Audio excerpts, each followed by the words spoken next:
such a pleasure to meet you. Nice to meet you, I'm too. a big fan of your work. Thank you. And I will start with a confession. I could not picture you playing Brian Wilson.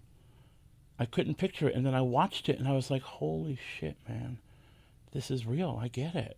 I totally bought into it." You know, the weird thing is Melinda, his wife, when she met him, he didn't really look like he did in the Beach Boys days because he was 44 years old. Yeah. And there's a picture of him with his hair sort of slicked back and in a suit, and she was like, "Look at this!" And she took my face and Brian's face, and it actually looked like the same. Well, so, once people are so used to, like, you know, the Beach Boys. We're used to the Beach Boys. And the Young Beatles album. So if you saw John Lennon when he was, you know, in his 40s. But I think it's more than that. I think that there was something that happened when you threw yourself into him that changed your face ever so slightly, so that it looked like you, but it looked like he was coming through.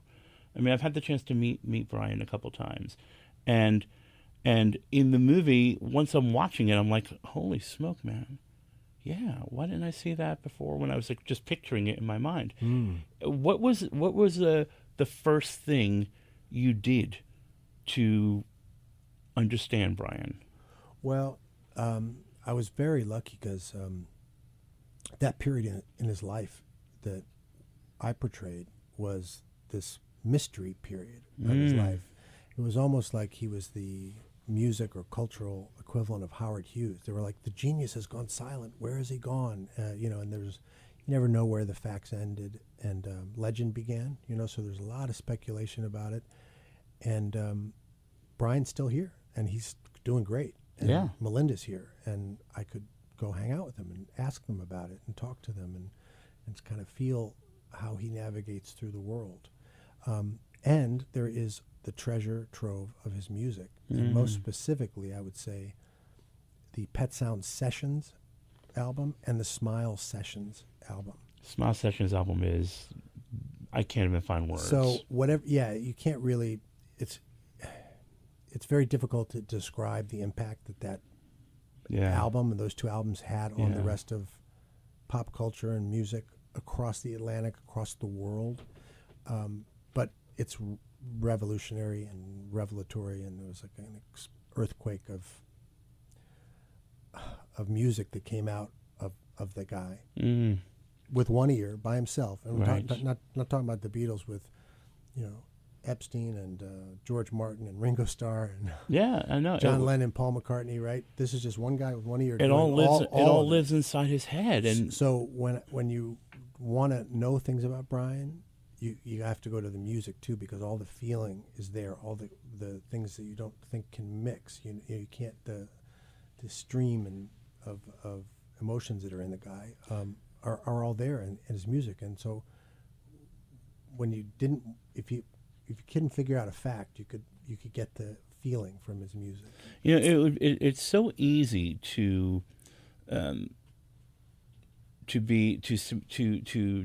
explain Brian Wilson in a very simple way, that he was kind of innocent or boyish, or, you know, certain qualities of his personality. But watching the movie,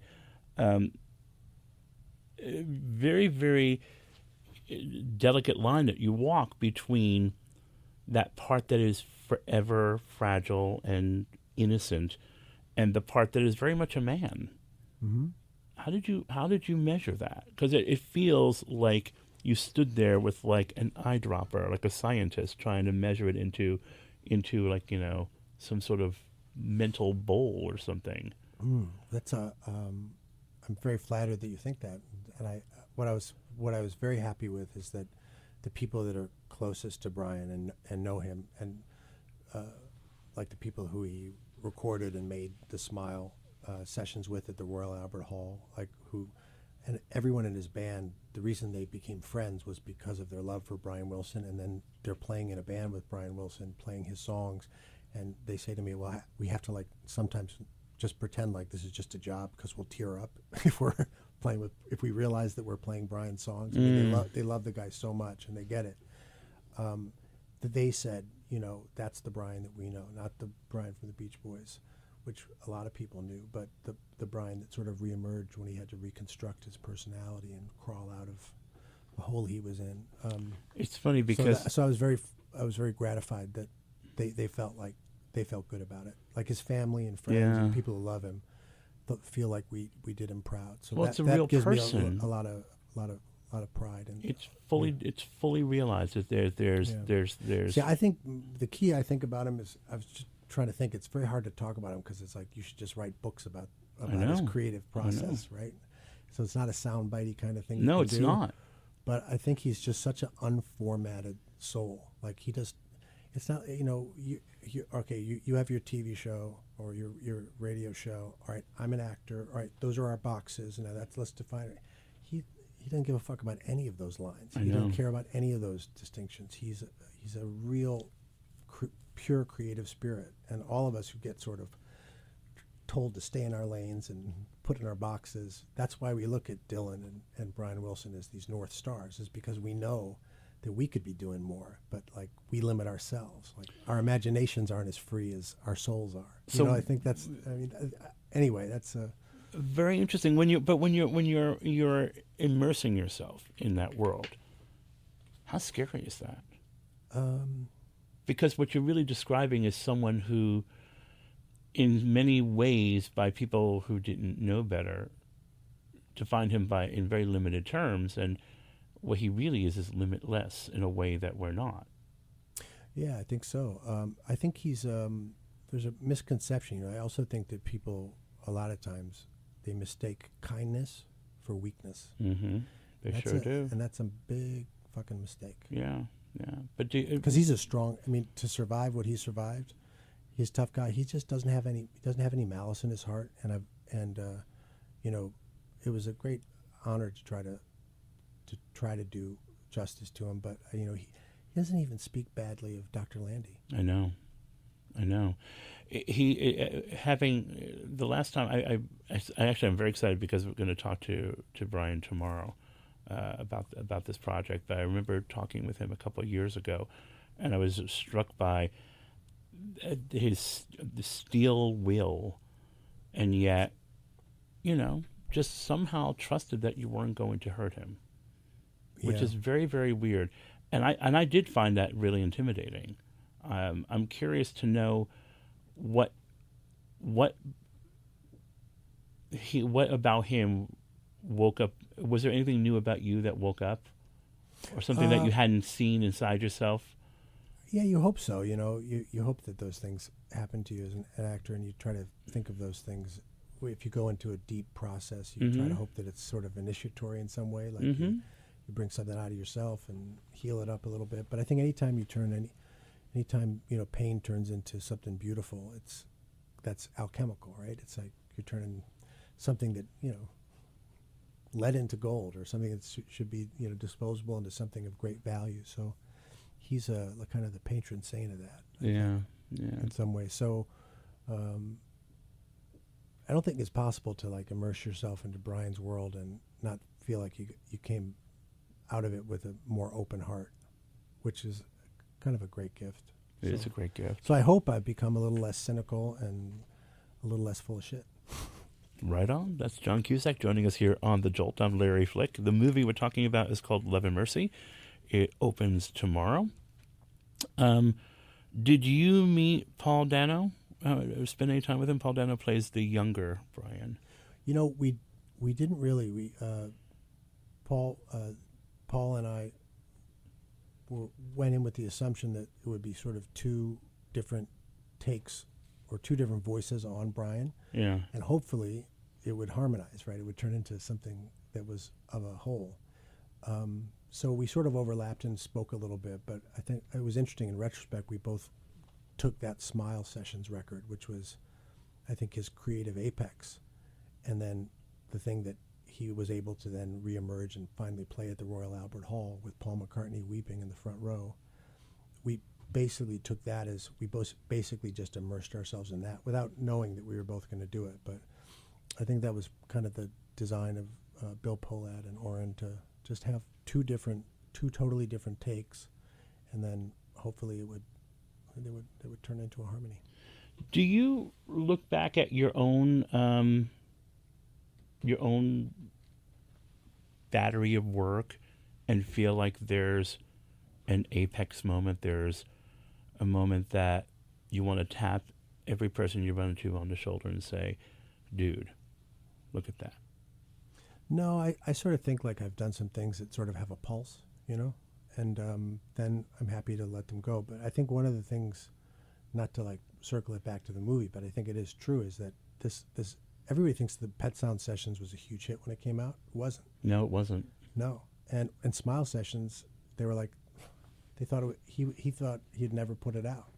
So I've had a bunch of times where I've made films where when they came out, it was okay, but then years later, people say, "Oh, that was great. This is my favorite movie. It was a hit."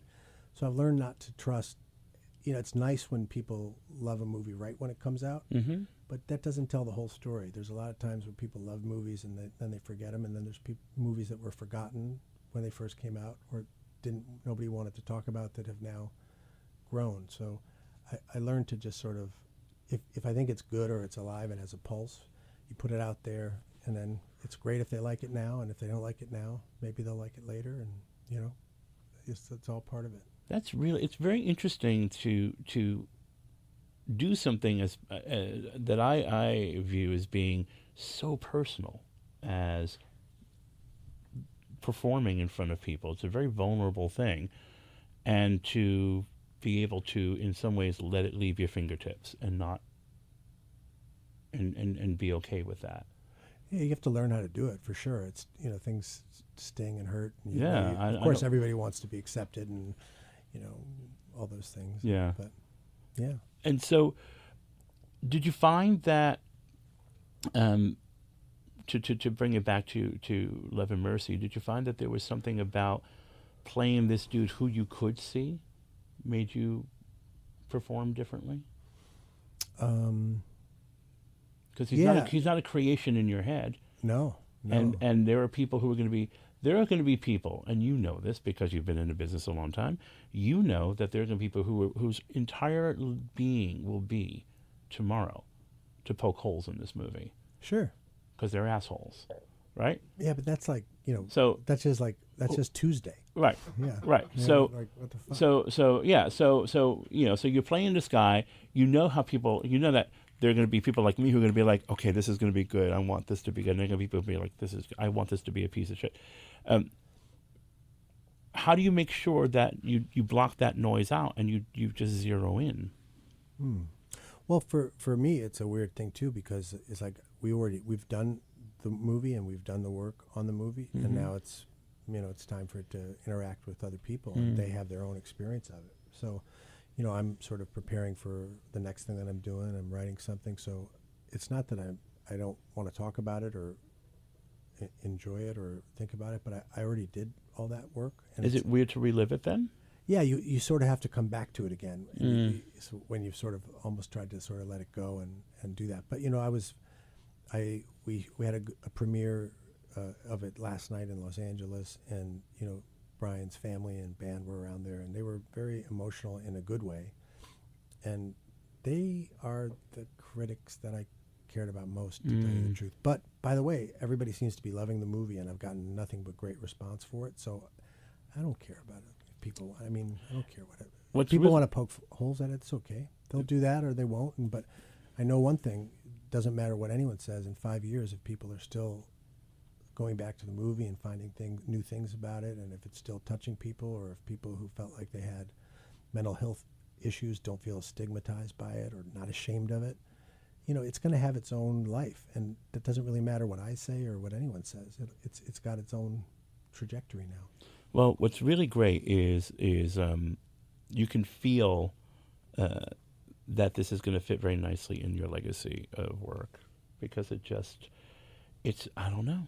I just was watching it, and every second was compelling. And you know, as we started it, you know, when I heard you were doing this, I thought, well, that's very interesting. I can't picture that, but he's a genius actor, so I know it's going to be good. But I can't picture that. And then I'm watching it, I'm like, holy shit, that's Brian Wilson. Well, you know, if you survive, if you hang around long enough, you know, it can be a tough business. But you know, this was like a great role in a great Yeah. Great film with great people about an American master and a really complex guy. So I was really lucky to get the part. So.